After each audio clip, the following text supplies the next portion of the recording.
बड़ी खबर यह है कि दिल्ली में बीजेपी की आज भी एक अहम मीटिंग होने जा रही है।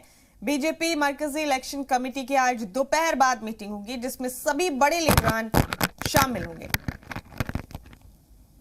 यूपी और मणिपुर के उम्मीदवारों पर इस मीटिंग में मोहर लग सकती है। और दूसरी बड़ी खबर बता दें आपको आज की, यूपी असेंबली इंतखाब के तीसरे मरहले के लिए आज से पर्चा नामजदगी का अमल शुरू होगा। इस दौरान जुलूस की इजाजत नहीं है। 16 अजला की 59 सीटों पर 20 फरवरी को वोट डाले जाएंगे।